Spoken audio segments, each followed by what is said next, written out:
Hello दोस्तों, उम्मीद करते हैं कि आप लोग बिल्कुल स्वस्थ होंगे और मस्त होंगे और अपने पढ़ाई को अच्छे तरीके से कर रहे होंगे। आज मैं आपको जो क्लास 10th का लिटरेचर है, वो बिहार बोर्ड का है। उस चैप्टर का नाम है what is wrong and with Indian and film.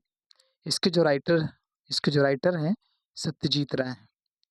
और इसमें से मैंने जो कुछ जो रिमेन्स जो पार्ट था, उसको मैं एक वीडियो मैंने अपलोड किया है, उसको आप लोग अच्छे से देख रहे होंगे।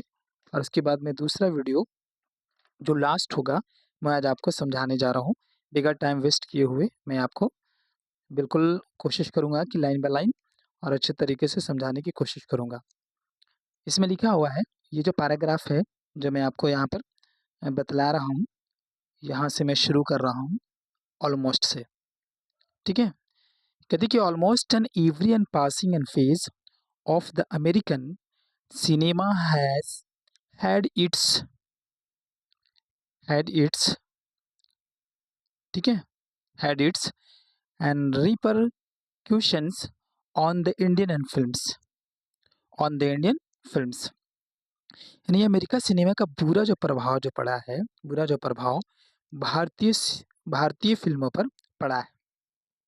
किस पे पड़ा है? भारतीय फिल्मों पर क्या पड़ा है? बुरा प्रभाव पड़ा है, ठीक है।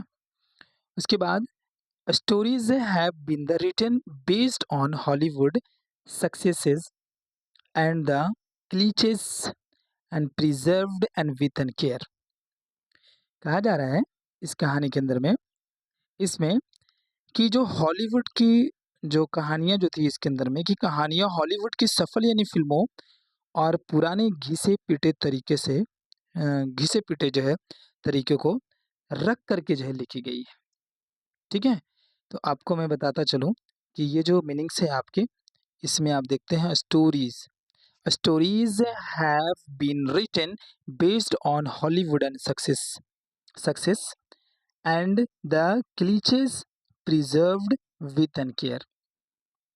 यानी ये जो आप अगर मीनिंग देख रहे हैं तो बेस्ड ऑन का मतलब होता है, ठीक है ना, वो मतलब ध्यान में रख करके उसी पर लिखा गया था।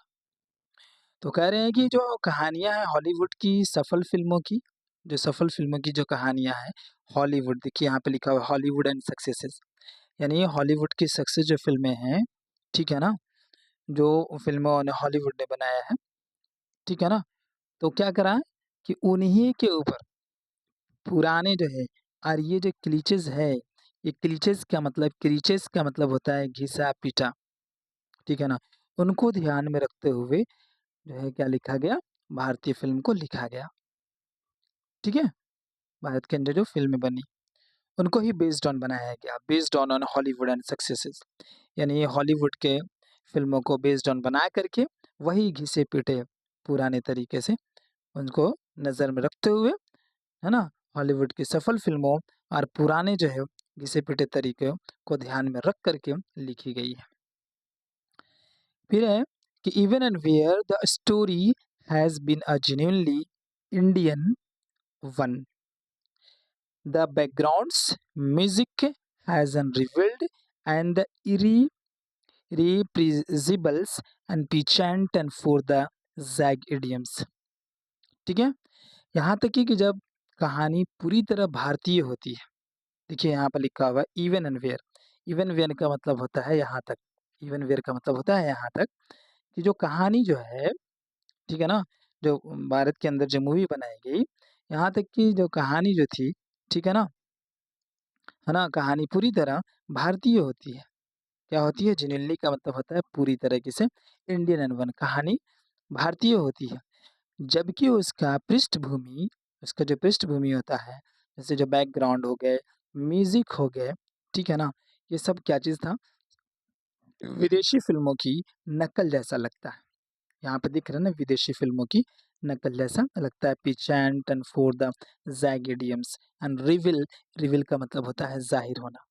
तो इससे मैं ये बता दूँ कि इसको ये कहना चाह रहे हैं कि even and where the story has been a genuinely Indian one, ठीक है?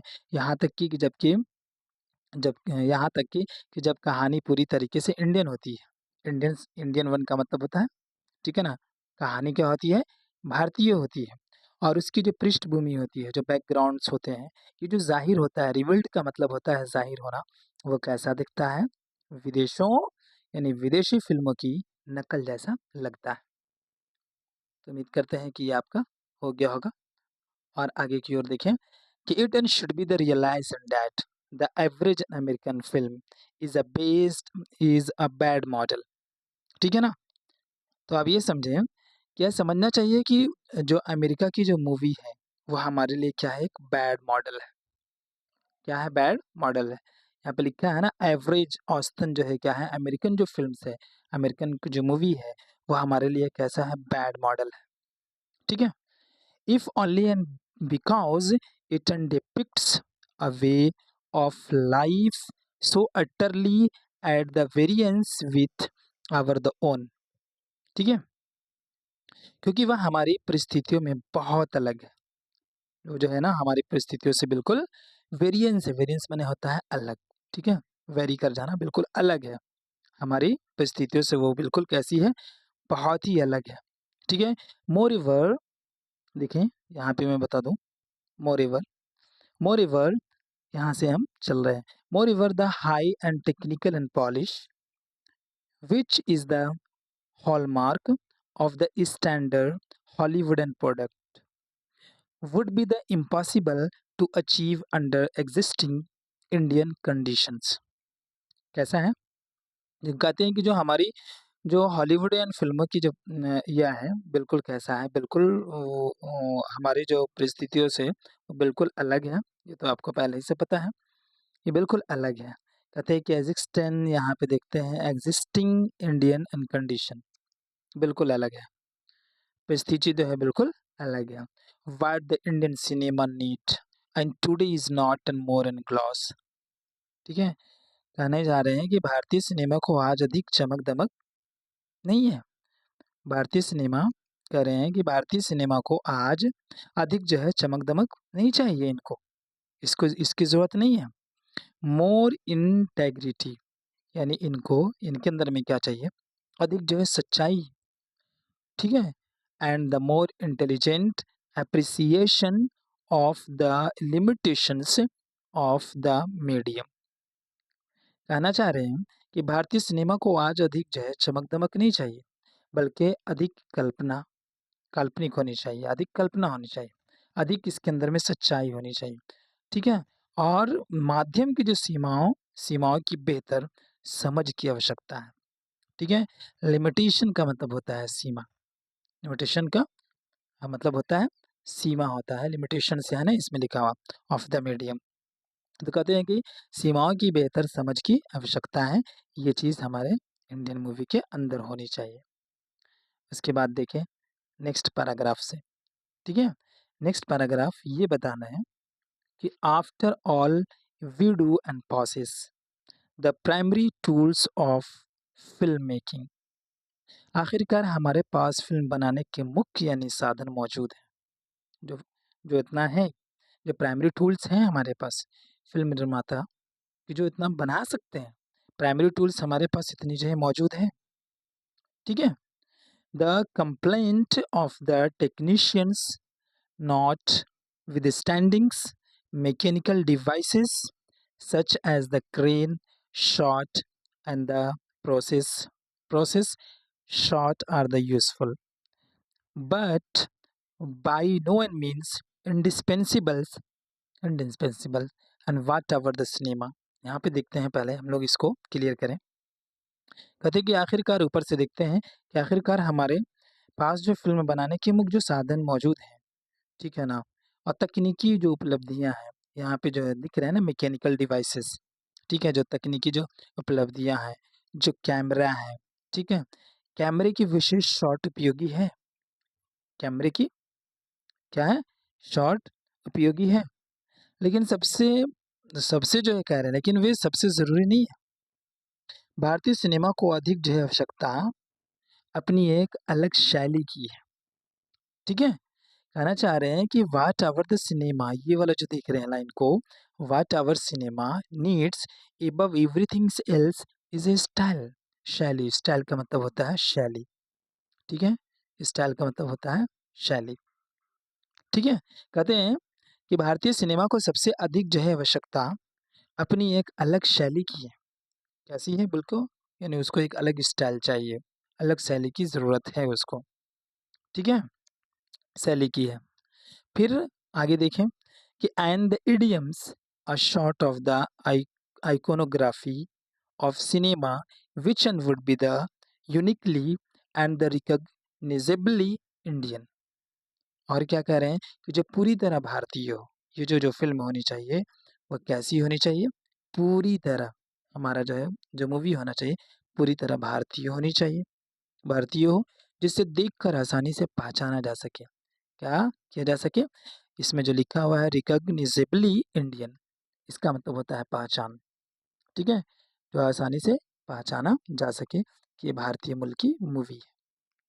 ठीक है, आगे की ओर देखें, the majority of our the films are replete and with an such visual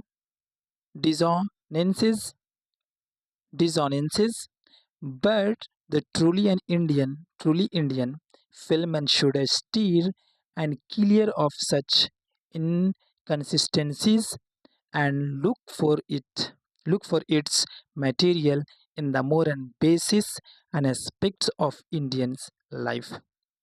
ठीक है, कहने का मतलब ये है कि हमारी जो अधिकांश जो फिल्में हैं, ठीक है ना, जो हमारी जो मेजॉरिटी यहाँ पे आप देख रहे होंगे, ये जो मूवी का ये जो मीनिंग्स बता रहे हैं, majority of our the film, हमारी जो अधिकांश जो मूवियाँ हैं, है ना, फिल्में हैं, वो जो है दृश्य असंगतियों यानी मेल ना खाने वाले दृश्यों से भरी हुई है। ठीक है ना, विजुअल यहाँ पे आप जो देख रहे हैं इसको बता रहे हैं, बहुत ही जो है मेल ना खाने वाले दृश्यों से भरी हुई है। लेकिन सच्ची भारतीय फिल्मों को इन कमियों से दूर रहना चाहिए। क्या कहना चाहिए, इन कमियों से दूर रहना चाहिए। सच्ची भारतीय जो फिल्म होने हो वह ऐसा हो, ट्रूली इंडियन फिल्म्स को क्या होना चाहिए, वह ऐसी चीज़ों से दूर रहना चाहिए। क्या रहना चाहिए, ऐसी फिल्म से ऐसी चीज़ों से दूर रहना चाहिए, ये बता रहे हैं। ठीक है, और इसका जो बेस्ड होना चाहिए वो कैसा होना चाहिए, इसे तो बता रहे हैं कि इन कमियों से दूर रहना चाहिए, भारतीय जीवन के मूल्य यानी स्वरूप को दिखाना चाहिए। यहाँ पे लिखा हुआ ना basis aspects of Indian life. क्या आना चाहिए कि भारतीय जीवन के मूल्य यानी स्वरूप को दिखाना चाहिए। इंडियन लाइफ का मतलब होता है भारतीय जीवन को। ठीक है ना, बेस ऐसा होना चाहिए कि भारतीय जीवन को दिखाना चाहिए। कैसे दिखाना चाहिए, मूल रूप को दिखाई यानी दिखाना चाहिए। अब यहाँ पे फिर उसके बाद देखते हैं कि where an habit and the speech dress and manner, जो क्या आना चाहिए, जहाँ मेहनत जो होनी चाहिए, जहाँ की आदतें होनी चाहिए, यहीं की जो है ड्रेस होनी चाहिए, भारतीय मूल की मैनर होनी चाहिए। ठीक है, बैकग्राउंड होना चाहिए, फोरग्राउंड होना चाहिए, blend into the harmonious whole. क्या होना चाहिए, बिल्कुल सारी चीज यहीं का होना चाहिए, हार्मोनियस होल, सारा का सारा पूर्ण रूप से भारतीय होना चाहिए। ठीक है, अब आगे की ओर देखते हैं वो क्या है। It is only in a drastic simplification of style and content and that hope and for the Indian cinema resides। कहते हैं कि भारतीय सिनेमा की आशा केवल शैली और जो है विषय वस्तु को सरल बनाने में है। क्या है, सरल बनाने में। simplifications of style and the content that hope and for the Indian cinema resides। क्या है कि भारतीय जो सिनेमा है, भारतीय सिनेमा की जो आशाएं हैं, ठीक है, आशा केवल शैली और विषय वस्तु को सरल बनाने में। एट प्रेजेंट, यहाँ से अब देखते हैं, at present it would an appear and that and nearly all the prevailing and practices go against such a simplification. लेकिन आप इसको देखें, ये क्या कह रहे हैं, ठीक है, ये कहना चाह रहे हैं कि जो एट प्रेजेंट है, जो वर्तमान समय में, ठीक है ना, it would and appear that nearly all the prevailing practices go against such simplifications।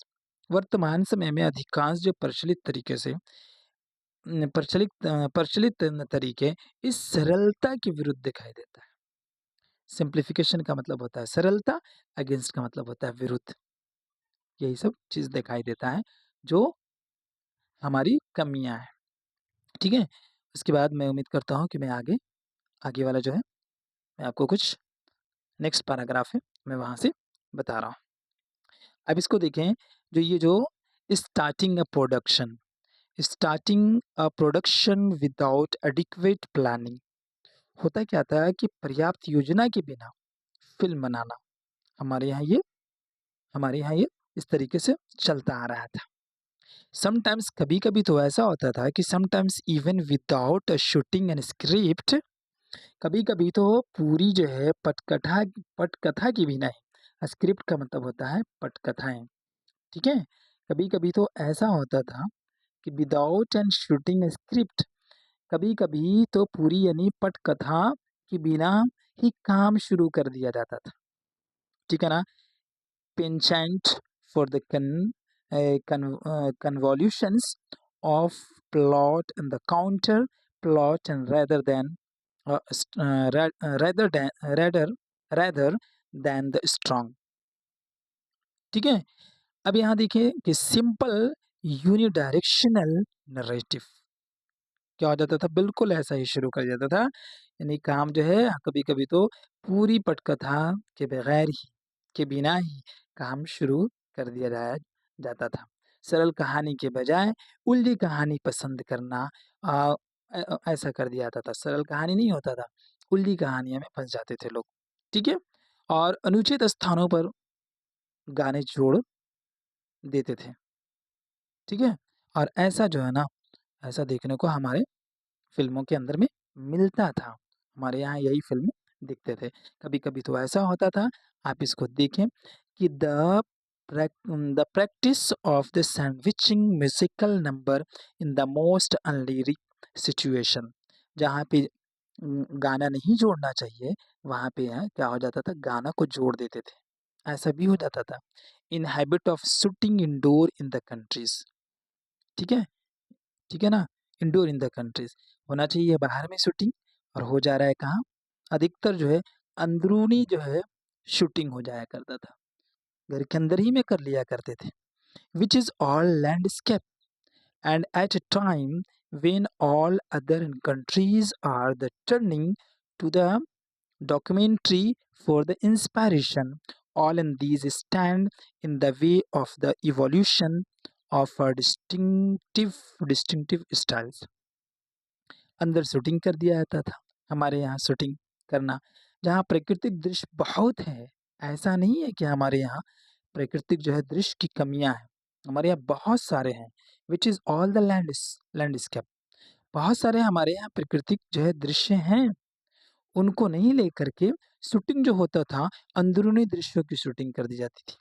और ये सभी बातें एक अलग और अच्छी फ़िल्म शैली के विकास में बाधा होता है।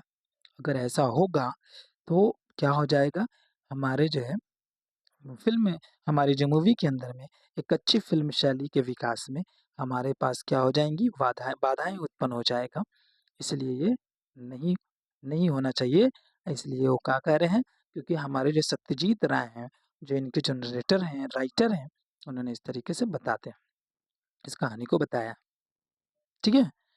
अब देखिए कि there have been rare and glimpses, ठीक है?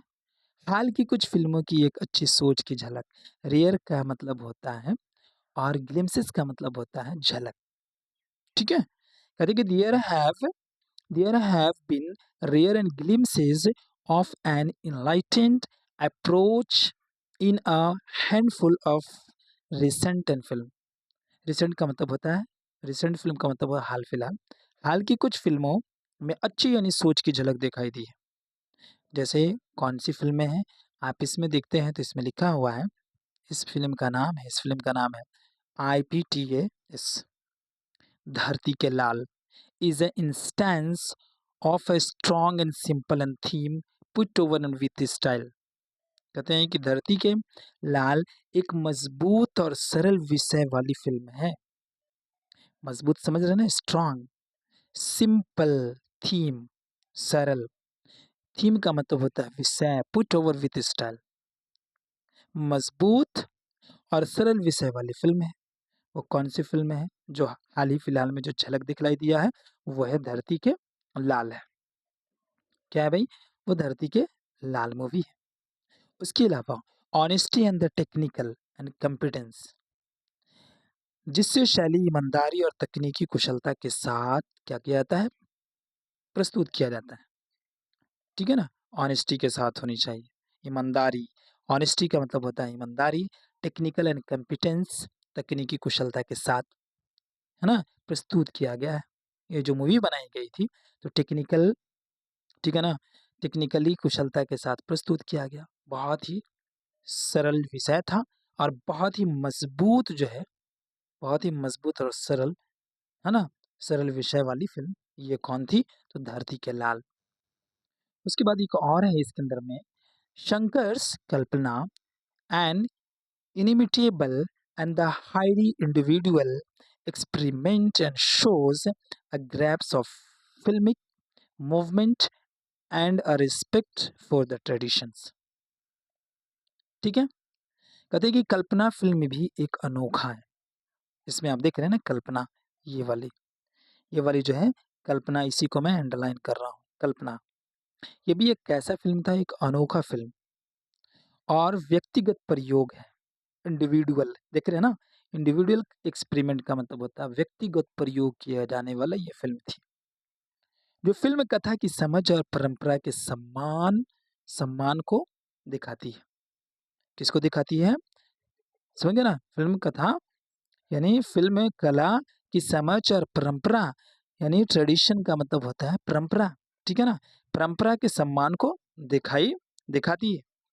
अब आगे की भाई, आगे की ओर देखें कि ये जो आपका नेक्स्ट है, द रॉ मटेरियल। कहते कि the raw material of the cinema is a life itself. Cinema का असली आधार स्वयं जीवन है। कहते हैं कि सिनेमा का जो असली जो आधार है वो स्वयं जीवन है। और इसके बाद it is a incredible and that a country which has inspired and so much in paintings, music and the poetry and shouldn't fail to move the filmmaker filmmaker। कहते हैं कि सिनेमा का असली जो है आधार स्वयं जीवन है। यह आश्चर्य की बात है। क्या है? इनक्रेडिबल एंड दैट, ठीक है ना, यह आश्चर्य की बात है कि जिस यानी देश ने चित्रकला, क्या है, पेंटिंग का मतलब होता है चित्रकला, संगीत, म्यूजिक, ठीक है ना, कविता, यानी हो गया पोएट्री, ठीक है ना, कविता को इतना प्रेरणा दी है, सो मच, इतना प्रेरणा दी है। सो मच का मतलब होता है इतना प्रेरणा दी है कि इतना प्रेरणा दी है कि वह देश अपने फिल्म निर्माताओं को प्रेरित ना कर सके। क्या कर सके? फिल्म निर्माताओं को प्रेरित ना कर सके। ठीक है ना? कहते हैं नहीं कर सके, कैसे नहीं हो सकता? हो सकता है। फ़िल्म मेकर का मतलब होता है, फ़िल्म मेकर का मतलब होता है फ़िल्म निर्माताओं को। क्यों नहीं प्रेरित कर सकता है? ये बात कही जा रही है। कहते हैं he has only to keep his eyes open and his an ears and let him to do. बताना चाह रहे हैं, ठीक है, कि अपनी आँख और कान खुले रखना चाहिए। हमें अपनी आँख को और अपनी कानों को खुले रखना चाहिए और ऐसा ही करना चाहिए। लेट हिम डू सो, और हमें ऐसा ही करना चाहिए। तो उम्मीद करते हैं कि दोस्तों ये आपको कुछ अच्छा लगा होगा, और अगर अच्छा लगा हो तो बिल्कुल लाइक और शेयर करना ना भूलें।